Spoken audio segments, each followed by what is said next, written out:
For those on the outside looking in, looking at the United States under the Trump administration and scratching your head at why it is we have a president who is able to do so many things in so many different policy arenas that just 4 years ago we thought were unthinkable, then I can empathize with those who are concerned for the health of America's democracy. And believe me, I am concerned about the health of our democracy. We have the executive, and the executive has a lot of authority and power when it comes to changing policies. There are certain procedures that need to be followed when changing policy. And sometimes this administration has followed those procedures. Other times, like with the Remain in Mexico policy, it has not. So there's something called the Administrative Procedures Act, which requires the executive and the administrative branch to articulate the regulations for any policy change that it wants to implement. And for the Remain in Mexico policy, it did not do that, which is one of the legal arguments against the Remain in Mexico policy, in addition to all of the other concerns that have been expressed already.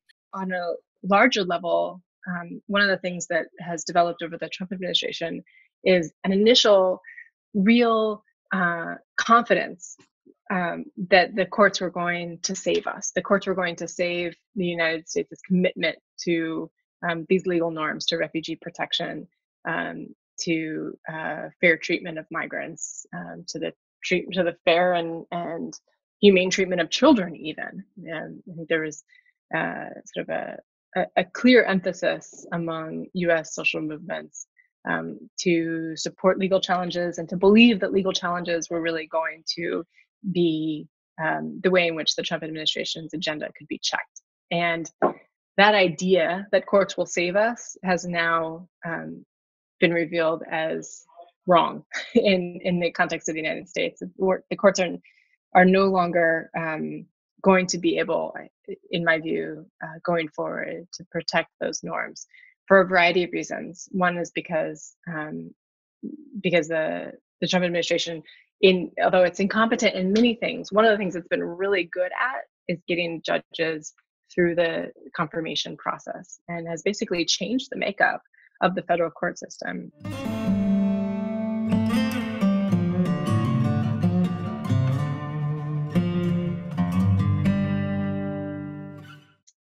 It will take a politically brave act to say these people have been harmed and they all need to be let in now, because there will be constituencies who will raise hell, honestly, about the idea that you would let in tens of thousands of people all at once.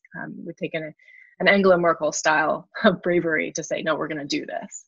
And it's not at all clear that Joe Biden has that kind of political bravery, because the sort of minimum thing that I think, I'm sort of ascribing thoughts and strategies to them, but I think the minimal thing that the Democrats now think that they can do is simply be not Trump. And if they say that they're stopping that program, they're not going to, continue the Trump administration policies, then they may be able to satisfy people who are less engaged and who are looking less closely at what's actually happening.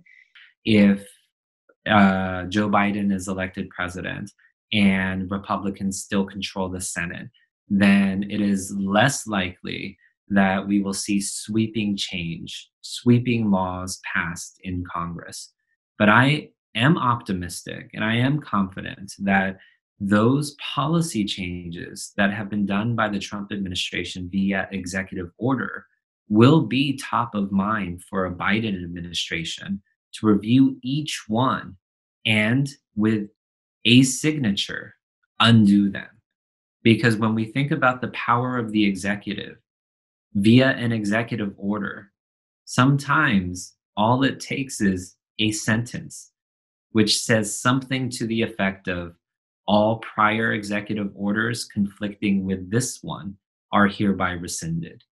And so that's where the optimism comes from, because the work isn't too difficult to write out a sentence like that. Any sort of change administration is going to have to both stop the Trump administration policies, but also look really carefully at redress and at giving ensuring that the people who have been harmed by the Trump administration policies and also the policies that come before it have an avenue to remedy their, and that remedy may be being allowed into the U.S. While they go through their asylum proceedings. In the cases of separated families, that remedy may be a mass a program to make sure that everybody is compensated for the emotional and physical harm that program created. And there may be a number of other, different creative ideas for how to remedy the kinds of harms that the system is creating.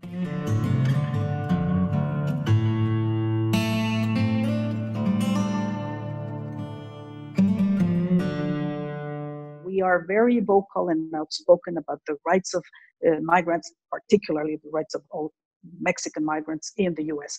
But we have a very, very stiff migration system. So it's not easy at all to